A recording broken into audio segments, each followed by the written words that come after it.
The story begins with some robbers who were resting after robbing the people coming to the forest. When a robber went to dig deep in the forest, he saw a strange iron mask on the ground. As he moved ahead, he saw a reach the dark cave. Then when he entered the cave, suddenly the ground started shaking violently, and he was buried in the ground and died. After this, we see a rich son named Varan, who was with his team in the Nana forest of Indonesia. He had come to do research on the existing Japanese military bunker.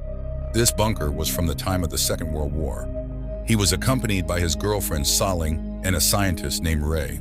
Also, some soldiers had also come with them to protect them. Well, moving forward in the forest. All of them suddenly reached near a mine. Varan thought that perhaps this might be the bunker he was looking for. Then suddenly some robbers attacked him with bullets. Everyone ran to save their lives and entered the bunker one by one. But as soon as a soldier named Arya entered inside, along with him came the bomb thrown by the robbers, after which there was a huge explosion. Well, when everyone regained consciousness, they saw that Arya was badly injured, while Stanley saw that the explosion had due to this. The way out of the bunker was also closed, and now all of them were trapped here. Now they had no other option but to go inside the mine. Their group also started suspecting that there would be an attack by the robbers. It was not a coincidence. That is why everyone asked Warren what he had come to find on this mission. At first, Warren did not tell anything, but when Soldier Yo threatened to attack him, he finally said that he and Ree had found such intelligence papers. According to them, a treasure worth crores of rupees was hidden in this bunker of the Japanese military commander. Stanley did not believe it at all, but Varan was confident that the treasure would definitely be found here. Soon an argument broke out between the two, but then a soldier named Papa Snake said that the brothers should first find a way out of here, and then think what to do. After this, they all together started going inside the mine. When they were crossing a bridge, suddenly lights lit up all around and war sirens started ringing. Everyone got scared because according to them, no one had come here for many years. Then Stanley said that maybe this means that there is another way to get out from here. After this, they moved ahead and reached a room where there were many bottles. Met suits and scary pictures were present. When Varan and Ree investigated here, they found a map on the wall. Meanwhile, we see that someone wearing a gas mask was standing behind Papa Snake. But as soon as Snake turned, he disappeared. Here is the map, but it was written that this bunker belonged to the 25th Area Army, which convinced Warren that this was the same bunker where the Japanese commander had hidden the treasure. Then Ray told everyone that it was said that Unit 731 of the Japanese Army was hiding the enemy soldiers here. Everyone else got very angry after hearing that she kept them captive and did terrible experiments on them because she had brought them to this haunted and strange place without any warning. But Varan started saying that he too did not know anything about it. After this, the soldiers' Captain Pra said that some people should go ahead and find a way out of here and some should stay here with the wounded Aryans. Then Warren and Suling forcefully went ahead with the captain because they wanted to find the treasure. After this, Captain Pra, Snake, Warren, and Suling set out to find a way out, but Scientist Ree stayed there with Aryo and the other soldiers. After some time, the captain and his companions reached a room where there were many cages. Then Warren saw the helmet of the Australian soldiers lying there, and he understood that on the other hand, Aryo was resting when suddenly he heard very loud noises. He immediately got up and saw that the ground was sinking, and he lost his senses before he could tell his friends. Hulata, suddenly a hand came out from the ground, and it pulled Arya's leg and buried her in the ground. Then suddenly his companions reached there. They saw that savage beast. After that, the beast immediately ran away from there. Then Stanley asked Scientist Ree, what was this thing, but even he had no idea about it. Well, then the other three also jumped into the same pit to chase him. But after walking for some time, Ray saw a heart-wrenching scene. Aryo's dead body on the ground. Someone had slit her throat and gouged out her eyes. Then Stanley somehow calmed Ree down and asked her to keep moving forward. But as soon as he moved forward, he was suddenly attacked by a man wearing gas.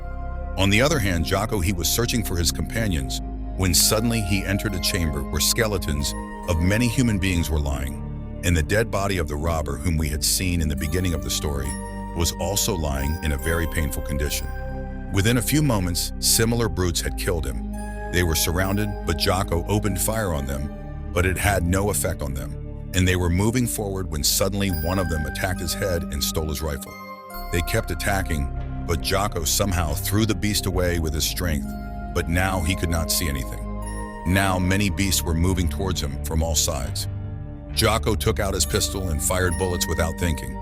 He started running, but soon the bullets also ran out, and he realized that his game was over. On the other hand, Captain Fava's team reached a room where they found some medical notes on which it was written that how the prisoners were treated here, how terrible experiments were done. Then he heard the scream of one of his friends. He immediately ran to save him, but suddenly the door of this room closed automatically, and they all got trapped inside. On the other hand, they saw Ree and Stanley wearing gas masks. The man taken prisoner was actually a Japanese soldier. Then Ree spoke to him in Japanese and told Stanley that this soldier thought he was a soldier of the enemy army. Ree tried to explain to the soldier that the war it had ended many years ago, but he was not ready to accept this. When Ray and the soldier were talking, Stanley took the opportunity to attack the soldier and took off his gas mask. He saw that the man had become very old. Well, then Ray showed him that video on his tablet when the Japanese army had accepted defeat in 1945. Seeing this, the soldier became very upset and started bowing his head in front of the body of a man wrapped in the Japanese flag. When the captain and Varan were locked in a room, a beast attacked them and hit Varan with a bone on his shoulder. The captain Pavid also fired at him, but it made no difference. Instead, the beast went after the captain. The captain was about to complete his work when a sergeant from behind picked up an iron rod and passed it through the brute's head. After his death, Varan saw the name written on his head and understood that it was an Australian soldier who had been captured. In the other room, the old soldier was telling his story to Stanley and Ray. He said that he and his friend were ordered to guard this mine for many years, but when the Japanese army left from here in 1945, so both of them remained trapped in their mind.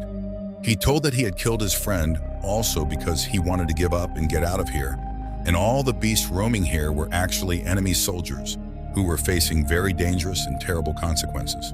Experiments were done due to which they went mad and eventually turned into savages. Also, the Japanese army also did experiments on its own people so that they could be kept young forever. For this, they made special injections and killed many soldiers. He is alive till today because of the same injection given to him. On the other hand, Captain Paft and him were engaged in investigation when they saw the dead body of a beast. After some time, Varan found a syringe which was filled with a golden liquid. That this would be the same injection by which the Japanese army wanted to become immortal. Then he realized that perhaps this was the treasure behind which he had come here. On the other hand, Captain and Snake were trying to break the exit door. On the other hand, Varan told Saling that the liquid was made golden by adding gold inside it because it was no less than nectar. Then Saling said that he wanted this syringe. Then Varan gave those ends to Saling and asked him to keep it safely. While on the other hand, Captain and Snake opened the door. They were successful, but there was a statue there and many brutes were standing ready wearing samurai suits. Suddenly, those guards came alive and started moving towards Captain and Snake. Captain and Snake opened fire on them, but it had no effect on the guards. Understanding that there was a lot of danger here, the captain asked Warren and Saling to go out, but before Snake could close the door, all the guards attacked him and he was killed there. Captain Warren and Saling ran to save their lives, and when they reached the place where Joe was killed, when the captain was carefully looking at his dead body, he was suddenly attacked by a beast. The captain picked up a bone lying there and attacked the beast so many times that he soon died. After that, they all moved forward through the Suling system and finally reached the room where Stanley Rhee and the old man were present. On the other side, he was badly injured, so to save his life, Suling gave him an injection of the same golden liquid. Those guards followed them to the room from where they all ran away with Varan, but the old man stopped there. He bowed his head in front of the guards, and they brutally killed him. After this, the brutes attacked the captain and Stanley.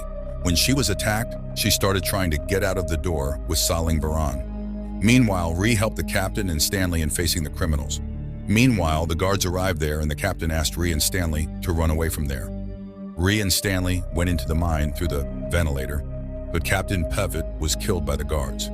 On the other hand, after taking the injection, Varan also turned into a savage beast and brutally killed Saling. On the other hand, Stanley and Rhee were forced to go out, found a path which went through the water, but by then the guards had also reached the water.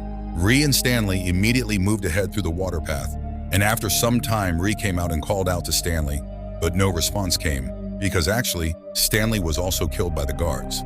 Eventually, Rhee immediately came out of the water, but the guards also came out after her, and in the end they killed Rhee too. So how did you like this dangerous story? Do tell in the comments. See you in the next video.